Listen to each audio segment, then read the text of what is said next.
Dia luang, kata dah mula nak lompat.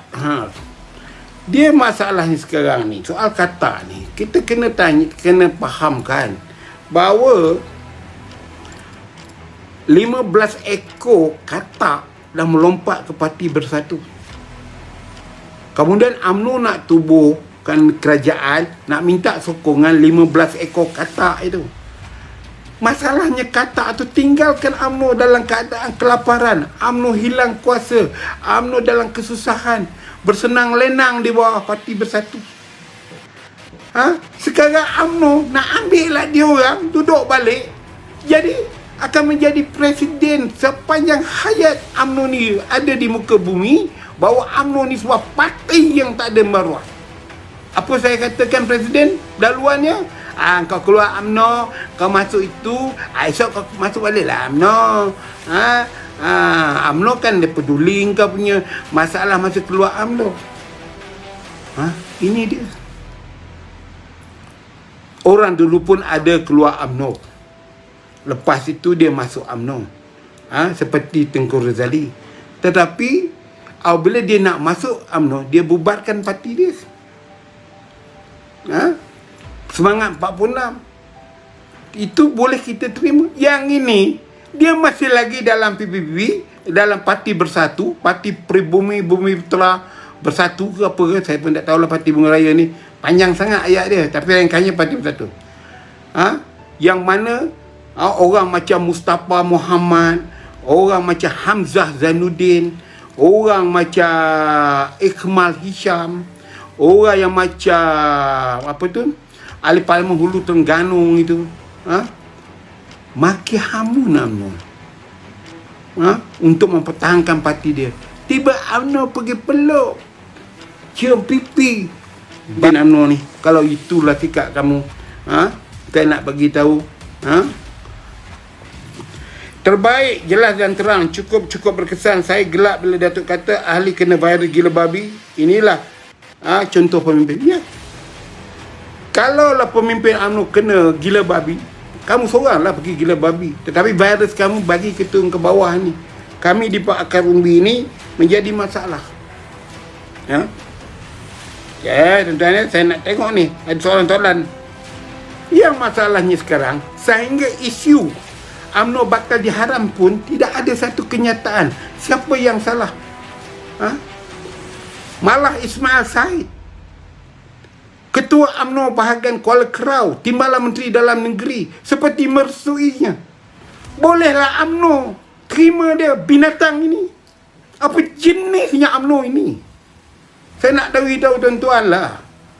Kalau saya jadi presiden UMNO, saya dah pecat lah Seko ni. Kamu duduk sebagai Timbalan Menteri Dalam Negeri, kamu tak boleh tolong ke parti yang bagi kamu kaya, kamu boleh berbini dua, kamu hidup mewah. Patutnya kamu minta ROS itu tolong bagaimana UMNO ini tidak dibatalkan, tapi kamu restu.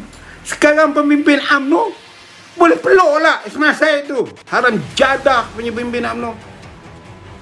Ya, jangan tuan-tuan, saya cukup marah sekarang ni kerana UMNO ni sudah nampak untuk terlingkup lagi jika kepimpinan UMNO dalam majlis tertinggi tidak berfikiran waras.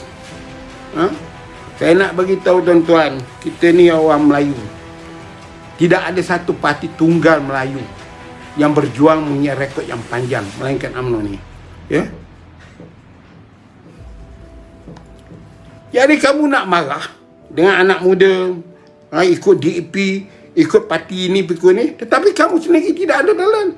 Pemuda UMNO pun sudah bacul, sudah dikembirikan, termasuk ketua pemuda dia, yang mana bapak dia kenal, saya kenal bapak dia, Haji Desuki tu, seorang yang paling penakut. Waktu saya dalam pemuda UMNO dulu, saya pernah jadi sekretari dia dalam Biro Kebajikan Am. Baru disergah oleh Anwar Ibrahim untuk buang saya, terus buang je. Itu sebab tuan-tuan tanya saya kenapa saya tak balun Nazri. Kawan-kawan Nazri ada prinsip. Waktu saya dikeluarkan daripada Setiausaha Biro Kebajikan Am Pemuda UMNO, Nazri lah yang ambil saya balik duduk dalam Biro Antarabangsa Pemuda UMNO Malaysia. Dan itu cara politik Nazri yang saya kenal. Dia lebih kurang macam saya juga. Tak betul, tak betul.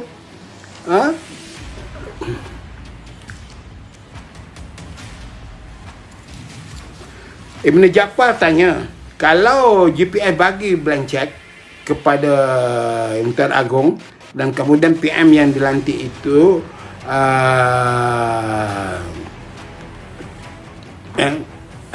oleh Agong tu, adakah ada jawatan? Tidak. Dia tidak begitu. Saya dah jelaskan secara mudah. Kalau 105 ini daripada blok Pembangkang dijadikan Perdana Menteri, 18 orang pada JPS akan menambahkan majoriti dia. Dari itu, maka jika berlaku undi percaya, dia akan menang dengan kedudukan 1, 2, 3. 1, 2, 3 melawan lebih kurang 98, 97 Pembangkang. Kerana selepas ini UMNO akan duduk di Pembangkang dalam kedudukan lebih kurang 97 orang. Tetapi insiden 2-3 hari ini akan menjadi kenangan. Ketua Penerangan UMNO yang bahlul tu, yang bodoh tu, patutlah terangkan isu ini kepada akar umbi. UMNO ini tidak mempunyai satu sistem yang dipanggilkan centralism power, kuasa berpusat. Tidak. Walaupun digunakan kuasa berpusat, kami di bawah perlu makluman, tahu dan sebagainya. Ya. Datuk nak tanya kenapa Ismail Sabri nak sangat jadi PM. Ismail Sabri tak nak sangat jadi PM. Yang nak sangat jadi PM ni UMNO. Jadi menamakan Ismail Sabri. Ismail Sabri ni mangsa keadaan. Dia bukan dia yang dah. Dan hari itu masa dia bertaraf timbalan Perdana Menteri, memanglah tugas dia kena bertanggungjawab kepada kerajaan dan dia mempertahankan kerajaan. Itu tidak salah. Itu sebab saya kata pada menteri-menteri yang berada tu, tak payah nak berhenti, tunggu dulu. Apabila kerajaan letak jawatan, kabinet letak jawatan, barulah terpisah mereka. Jadi yang letak jawatan lebih awal itu tak apalah. Itu mungkin dia nak jadi hero Melaya, nak tunjuk keberanian dia, sikap kononnya dia patuh pada perlembagaan parti, itu urusan dia. Tetapi para menteri timbalan menteri kena teruskan tugas. Jadi Ismail Sabri berusaha, kerana mungkin dia beranggapan selaku orang yang duduk dalam syarat Majlis Kerja Tinggi bahawa ada sedikit poin yang boleh digunakan. UMNO tidak hendak lagi Mahathir Yassin jadi Perdana Menteri. UMNO pada awalnya mengatakan menarik sokongan Mahathir Yassin menjadi Perdana Menteri. Moral of story dia bahawa kena orang lain jadi Perdana Menteri. Jadi Ismail Sabri berusaha untuk mengekalkan Kerajaan Perikatan Nasional. Apabila Mahathir dah letak jawatan, maka dia selaku timbalan naik ke atas menjadi Perdana Menteri dan memohon sokongan. Itu tidak salah. Saya nak kata bukannya Ismail Sabri gila babi. Ismail Sabri tak gila babi. Ini saya nak cakap.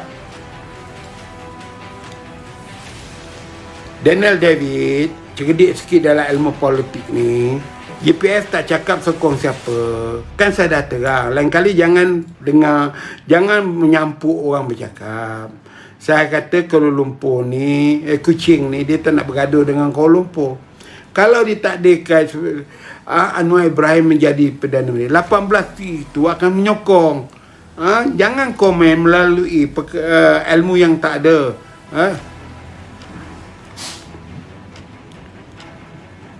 Jamaluddin Makno, Datuk apa ubat virus gila babi ni? Dia antimetin pun tak boleh makan ni kalau kena ubat babi ni. Kalau kena gila babi ni, macam yang gila lah. Tembak je. Tak ada ubat dah. Tak ada guna lagi dah. Saya tak kisah. Saya dah umur hampir 70 tahun. Dah 2 kali kena pecat dalam UMNO ni. Kalau kali ke-3 pun pecat pun tak apa. Alhamdulillah.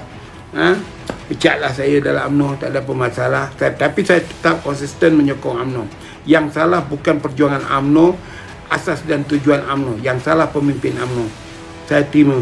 Itu sebab saya nak cakap kurang hajar sikit pada petang ini kerana saya terlampau marah keadaan pemimpin UMNO ni, yang saya anggap mereka adalah yang terbaik, yang cerdik, tapi sebenarnya mereka lah yang paling bodoh, yang paling kalut dalam sejarah UMNO. Saya berada selama hampir pada 50 tahun ini. 50 tahun. Saya menyertai UMNO umur 18. Sekarang saya dah 69. 51 tahun. Ya, jadi janganlah dekat peguam negara dan speaker main peranan, tak ada. Ini budi bicara Istana Negara.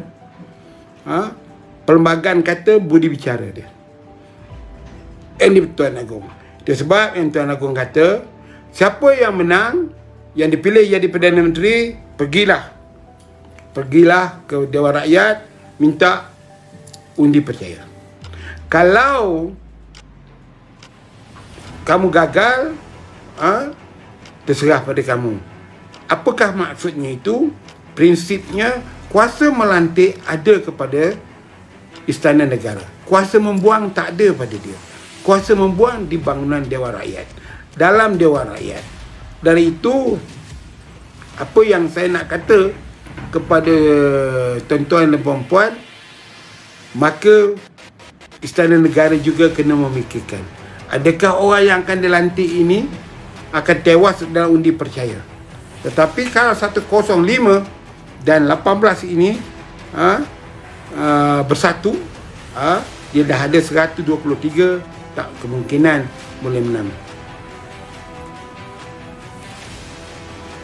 Muhammad Nazri Awalin, Assalamualaikum. Ahmad Muhammad,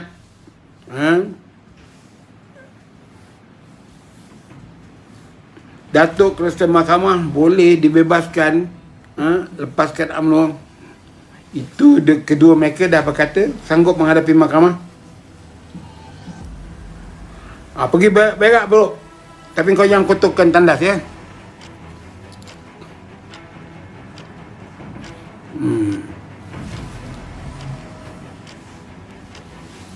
Ahmad Kamal, bukan bagi peluang, hormati demokrasi.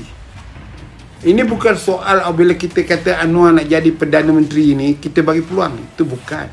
Kita seorang negara yang menjunjungi demokrasi. Pertama, kita kena memahami prinsip rukun negara, kepercayaan kepada Tuhan. Tuhan yang mentakdirkan semua ini. Jadi kalau kita tidak percayakan dengan Tuhan, dan kita sebagai orang Islam tidak percaya kepada Allah, untuk apa kita jadi manusia Muslim?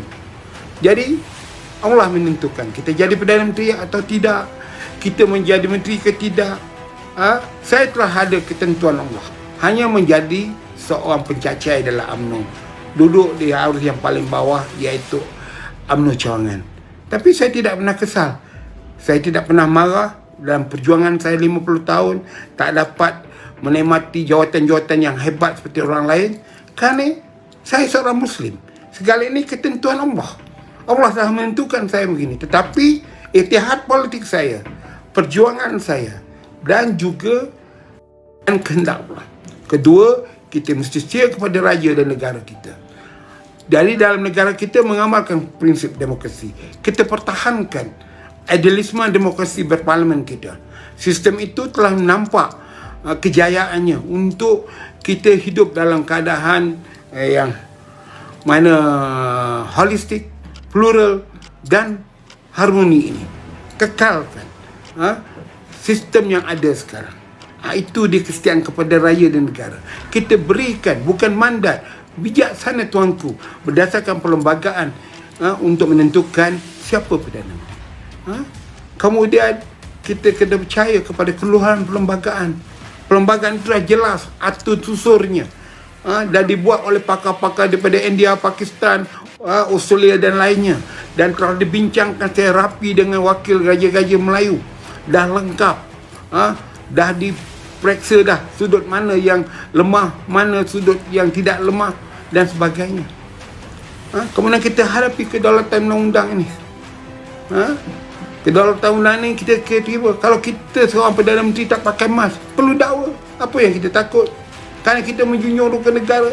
Kalau kita Menteri Dalam Negeri tak pakai mask, kita perlu didakwa.